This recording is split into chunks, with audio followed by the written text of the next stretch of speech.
From the Middle Ages on, the most powerful stimulant available to soldiers was alcohol.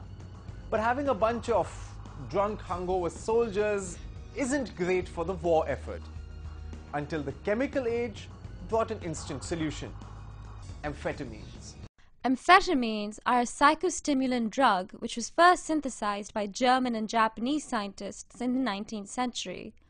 No pharmacological use was found for the drug until the 1920s, and then in 1933 the pharmaceutical company SmithKline and French began selling the substance as a decongestant under the name of Benzedrine. But that was just the beginning. Widely popular during the first half of the 20th century, when they were used and abused, amphetamines are known to make the user completely euphoric and extremely alert, but at a terrible cost. People discovered that it has negative effects also. Some people who are vulnerable or who has latent, you call schizophrenia, they can have a frank psychotic episode. Paranoid psychosis, hallucinations, delusions, extreme alertness, agitation, irritability, sleeplessness, etc., etc. It's not just the realm of low-income addicts. World leaders like Adolf Hitler and Anthony Eden, minister during the Suez Crisis, also used amphetamines, with results that are clear to all. Today, a refined and deadlier drug called crystal meth continues to spread destruction across the United States, with the country in the midst of its third major meth epidemic. Federal officials have estimated that there are 1.5 million regular meth users in the United States today, and the roots of the addiction can be traced back to the Second World War. World War II can be classified as the first war on drugs. In this conflict, German soldiers were armed with massive amounts of an amphetamine called Pervitin. 35 million tablets were given to soldiers on the Eastern Front, and an account from the time recalls its effectiveness. January 1942, the Eastern Front, temperature minus 30 degrees Celsius. A group of 500 Germans tried to escape the Red Army in waist-deep snow. Medical doctors report more and more soldiers were so exhausted that they were beginning to simply lie down in the snow. The commander issues Pervitin to the soldiers. After half an hour, the doctor wrote, the man began spontaneously reporting that they felt better. They began marching in an ordinary fashion again. Their spirits improved and they became more alert. They also became more addicted. Letters from the Eastern Front have soldiers pleading with their families for more and more Pervitin. And the Japanese, who were of course pioneers of methamphetamine production, also made sure their troops were doped to the gills.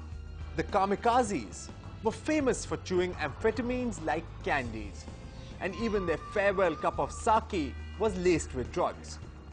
The foot soldiers too were high on speed as they marched across Asia.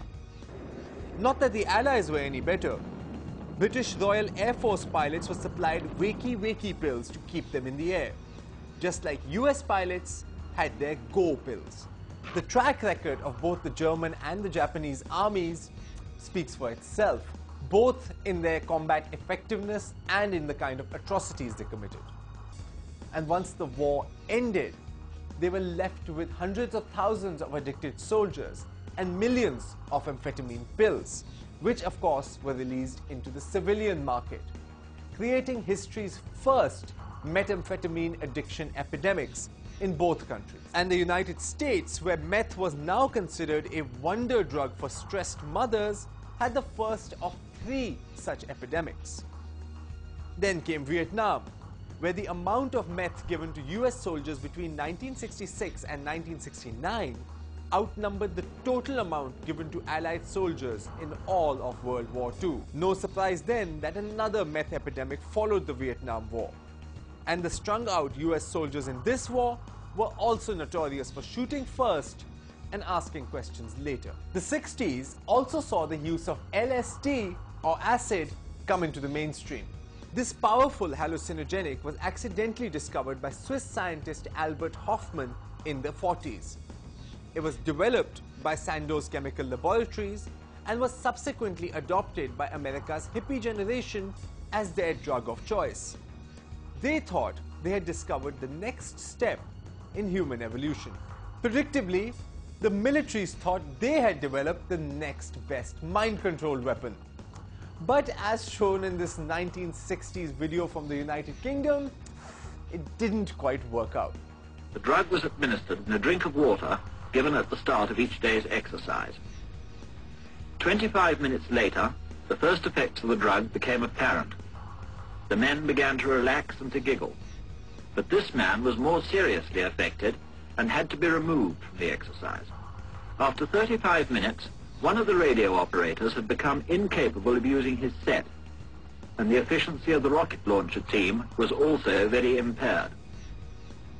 10 minutes later, the attacking section had lost all sense of urgency. Notice the bunching and indecision as they enter a wood occupied by the enemy. Almost immediately, the section commander tried to use a map to find the location of troop headquarters, and the prisoner's escort had to have the way pointed out to him, although it was in plain sight 700 yards away over open country. 50 minutes after taking the drug, radio communication had become difficult, if not impossible, but the men are still capable of sustained physical effort. However, constructive action was still attempted by those retaining a sense of responsibility in spite of physical symptoms. But 1 hour and 10 minutes after taking the drug, with one man climbing a tree to feed the birds, the troop commander gave up, admitting that he could no longer control himself or his men.